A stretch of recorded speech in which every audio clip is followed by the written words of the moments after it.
So as we continue to explore the request by Betty Murphy, the co-founder of the descendants of the Rats of Tobruk, it is worthwhile looking into a podcast that Philip Adams and Mike Carlton recorded. Now, I haven't given 100% recopied version of that because I've edited it to get rid of a little bit of surplus material that I didn't think actually added to the narrative. However, the story of the floating flotilla and the heroism of those who served on that part of the Australian Navy World War II warships is of the same fighting spirit that is found in the Rats of Tobruk. So even though their service as a total is much larger than their service in the Battle of Tobruk, the Navy quite obviously thought that the service was so exceptional that a more fit-for-purpose vessel should be named Tobruk. And that's how the vessel ended up being named HMS Tobruk, that is now a dive site. So I hope you enjoy this further exploration as we look into the background of the Rats of Tobruk. This is LNL on Radio National. Download us. No depth charges, but do download us wherever you get your podcasts, or listen on the ABC Listen app. And my guest is Mike Carlton, author of the Scrap Iron Flotilla. Now, tell us about these 5 old war horses, old but dangerous. Well, they were, as you say, First World War vintage, and in a sane world, they would have been would have gone to scrap by 1939. But they were pretty much all we had in the Navy. We had some cruisers as well, but these were the destroyers. The crews used to joke that they were held together by chewing gum and bits of string, and that they were so old that you could actually spin the rivets holding the hull plates together. You could spin them with your finger. The machinery was old and needed immensely careful tending, but they were still well-built ships. They were tough and they were able. And so off they went to the Mediterranean, where there was nothing much happening in 1939. The big battle at sea was in the Atlantic, where the U-boats were attacking British supply lines. So there wasn't much happening in 39. The French were still in the war. The Italians were not. They didn't come in until 1940. So it was pretty quiet to start with, but it certainly heated up when the Italians got into the war and the French got out. So the old war horses had quite sizable guns and anti-aircraft and lots of torpedo tubes. They had lots of torpedo tubes, and they had good main armament, as they call them, the big guns fore and aft. The anti-aircraft armament was pathetic. It was still it was of 1914 vintage, which was okay for shooting at biplanes, string bag biplanes that would come at you at 90 miles an hour. But it was hopeless when they had to deal with the Stuka dive bombers of the Luftwaffe. It couldn't hit anything. But and there was a lot of trouble over that until they captured some Italian guns and put them on board, and they were much better. I understand they also had quite an array of depth charges, which are very useful within enemy subs. Yeah, they had depth charges on the back, on the stern, and they would roll those over and so on. They sank a few submarines, quite a few. Which is not an easy task to do because it was a bit hit or miss in those days. They had ASDIC, which was a sound sort of system that would find a submarine for you, but not very effectively. But they got a few, and they did pretty well at it. But the big fight they had was with the bombing. They were bombed constantly, by day and often by night, whether they're at sea or in harbour. And of course, if they're in harbour, they can't take evasive action. Exactly. They had to sort of fire back with whatever they had. The captains at sea, the captains grew very skilled at avoiding them, judging the exact moment when the bombs would be dropped and the exact moment to sort of turn left or right or whatever, port or starboard. And they were very good at it. And only one ship was lost to a bombing attack, HMAS Waterhen, which took a near miss. Even she wasn't hit, but the near miss was near enough to sort of bang a hole in her hull, and she gradually sank. But no man was injured, except for one petty officer who was hit on the head by a can of flying peaches from the galley. But apart from that, they escaped unscathed. I'm very taken with Hector Waller, who was the Scrap Iron Flotilla's commander. I like the fact that he turned out to be cleverer than Lord Louis Mountbatten. Tell us about him. He was a country boy from Benalla in Victoria. And he joined the Navy, God knows why, because he was literally a country boy, and he enjoyed fishing in streams and things like that. And he was in the second intake of naval cadets. We trained our officers a bit differently to the British. The Royal Navy chose its young officers from the ranks of the nobility. If you had a hyphen in your name, you were in. If you were the son of a duke, you were in. If you were the son of a bishop, you were in, or admiral. But we chose our boys on talent, and that early system produced a remarkably talented corps of naval officers, and Waller was one of them. He was modest, he was brave, he was resolute, and he was well loved by his crews. He was a great man, probably Australia's greatest fighting sailor, I think. He was something of a polymath too, in the things he'd studied. Well, when they I don't think they do it quite these days, but when they packed them off to become naval officers, cadet midshipmen, and these were kids of about 14 or 15 to start with, they taught them everything. They taught them German, they taught them Latin, they taught them all sorts of navigational bits and pieces and so on, geography, science. They had to do it, and they passed out pretty well educated. Would you now decode my reference to Lord Louis? There was a course called the Long Signals course, where you were taught in Britain how to be a signalman, which was an extraordinarily complex business. You had to know all the code flags and do Morse code, dit-da-dit, and all that sort of stuff. It was very, very hard course. And Waller went on the course and got top marks, beating the previous holder of the top mark award, Lord Louis Mountbatten himself, which was a considerable achievement, particularly for an Australian upstart from the bush. Now, if I say Terrigal, many of the listeners will immediately think of certain goings-on with the Labor Party, but I want you to tell me about the Battle of Terrigal. Well, this was in the opening. This was in the opening weeks of the war, when there wasn't very much to do, but everyone was sort of a bit scared of it. Oh God, there'll be U-boats off the coast and who knows what. And a couple of kids playing on the beach at Terrigal, just up north of Sydney, were convinced they'd seen a submarine on the surface, so they told the police, and the police told the Navy, and Waller and his ship HMAS Stewart were dispatched to the scene, and for a night and a day they cruised up and down, firing off depth charges and keeping people awake at night with the explosions, and found nothing at all. Eventually, the next day or a day later, they sent up some Navy divers to have a look, and there was a large rock shelf on the floor, of the sea, which had been mistaken. They'd mistaken for a submarine. It was known thereafter as the Battle of Terrigal. Now, they sailed north after a month of training. Tell me what happened. Well, they were, at first, the British are a bit duplicitous. You'd be surprised to hear this. At first, they were to go only to Singapore. And later they were said, well, could you perhaps send them further on to the Mediterranean? On the way, they were sort of dispatched to look for the German pocket battleship Graf Spee, which had been sinking merchant ships around Africa, East and West Africa. And they had a bit of a look for that, but didn't come across her, thank heavens, because she could have blown them out of the water with no trouble whatsoever. But the British then said, well, you're in Singapore, would you mind going to the Mediterranean? And we said, no, of course we wouldn't, and off they went. Now, you describe living conditions as being atrocious, having changed little since Nelson's day. That's true. The ships were riddled with, infested with cockroaches and rats. They had to be regularly fumigated, and these would sort of scurry through the messes where the men ate and slept. There were the most primitive washing facilities, no showers, no baths. For the sailors, if they wanted to wash themselves, and cleanliness is next to godliness in the Navy, they had to get a bucket of cold water, squirt some steam into it from a steam pipe, and then slop it over them.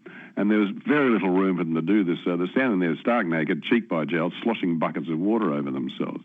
The food was invariably foul because there was almost no refrigeration. So after a week or so at sea, they'd run out of fresh food, and they had to live on bully beef and tin this and that and so on.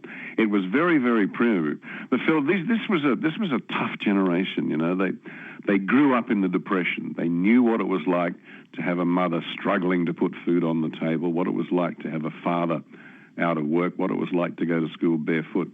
So they didn't ask a lot. They put up with a lot, and they gave a lot in return. This is Ellie Nell on Radio National. Download us. Don't depth charge us, but do download us wherever you get your podcasts, or listen on the ABC Listen app. And my guest is Mike Carlton, author of the Scrap Iron Flotilla. Now, the first few months in the Mediterranean, I spent crisscrossing from France to Malta to Egypt, evading mines and enemy ships, and lo and behold, they get their first sub. Yeah, it was an Italian submarine. The first they sank were Italians. They eventually, I don't know they ever got a German one, but the Italians had submarines. They weren't actually very good at it. The Italian submarines spent a lot of time on the surface in the fresh air, which was quite silly. And they were fairly easily detected. And they went over and over and over, and you had to sort of chug back and forth slowly, trying to drop your depth charges on top of a submarine. They had to land very close to a submarine to sink it. And eventually they did. A couple of Italian submarines were the first to go. It was a unique achievement. I understand that if you got it right, the submarine might submerge and then be seen to explode. It depends how you got it right, yeah. Sometimes you could force them down to below their design depth, in which case, in theory, they would be crushed like a beer can. Italians built their submarines actually very well, and they could go well below their design depth and survive. But it must have been terrifying, and the book has got an account of one Italian on board a submarine, what it was like to be the subject of an attack, what it was like to be under attack, and it is utterly terrifying. The submarine rising and diving, the lights out, the air growing ever more foul and filthy because there was nothing left of it. Terrifying stuff. That was a submarine sunk by HMAS Stuart, the Gondar, and it eventually came to the surface, and most of the crew were rescued. Now, by December 1940, the British have pushed Mussolini back. They've famously captured 38,000 Italian POWs, and there they are retreating to Libya by the coastal road, leaving them vulnerable. Yeah, there's a wonderful quote from a British officer actually about the capture of Italian prisoners. I think he was only a lieutenant or a captain or something, and he was signalled by his headquarters, "How many prisoners have you got?" And he said, "I think about 2 acres." It's just one thing. The battle in North Africa seesawed back and forth. The British would gain a bit, then the Italians would come back at them, and so on. Things changed when Rommel arrived in early 1941, and Rommel was a far better general than any of them, and he then gained the upper hand. But he could never take the fortress of Tobruk. That remained holding out, and that was important because Tobruk was a vital, strategic port in North Africa, in the Mediterranean, and through that he should have been able to get supplies from the Italians. But the Australians in there, the Australian soldiers in there held out, and they were sustained by the Scrap Iron Flotilla. Under the command of? Waller was basically, I think his title was Commanding Officer Inshore Squadron or something rather, official like that. It wasn't just the Scrap Iron, other ships did it as well. I mean, they had to send in tankers and all sorts of things. But the Scrap Iron Flotilla ships went back and forth, bombed every time they did it, every time. The Germans knew when they were coming and were there to meet them. Now, on one of these runs, HMAS Waterhen was sunk by an Italian dive bomber. Yeah, that's the only one of the Scrap Iron Flotillas that was lost to enemy action in the Mediterranean. The other, Stuart escaped unscathed, Voyager escaped unscathed, Vampire and Vendetta all escaped unscathed. They were remarkably lucky that very, very few people were killed. Waterhen, sadly, was had to be let go. They tried to tow her to safety. A British destroyer tried to tow her back to port. Didn't work. She just took on too much water. But the British destroyer nudged alongside, and the crew of Waterhen stepped aboard as if they were catching a Sydney Harbour ferry, complete with a dog. Okay. Now, the Scrap Iron Flotilla was involved in the Battle of Matapan, which you'd say was the last great fleet action between battleships that the world would ever see. Well, battleships, yes, had been fighting it out for about 300 years. First wooden sailing battleships, and then finally the steel ones. And the Battle of Matapan was the Royal Navy's last great fleet action. Italian battleship and British battleships. It was off the southern coast of Greece. Matapan is the sort of southernmost point of mainland of metropolitan European Greece, and it was a remarkable thing because the British knew where the Italians were. Had a pretty good idea where they were because was that because of Bletchley Park? Absolutely, they had managed. A very clever young woman, I think she was only about 19 years old, had managed to crack the Italian code, and they worked out that this Italian fleet would be at sea. And so the British, and that includes a couple of the Australians, were there to find them and hunt them down. And it was a remarkable battle. I understand that the Italians were disadvantaged because they had no radar. They didn't have radar, and the other great disadvantage they had was they had almost no air cover. Because there was a huge and damaging turf war between the Italian Navy and the Italian Air Force. They were barely on speaking terms for some reason, and they should have had the skies swarming with Italian aircraft attacking the British, but they didn't.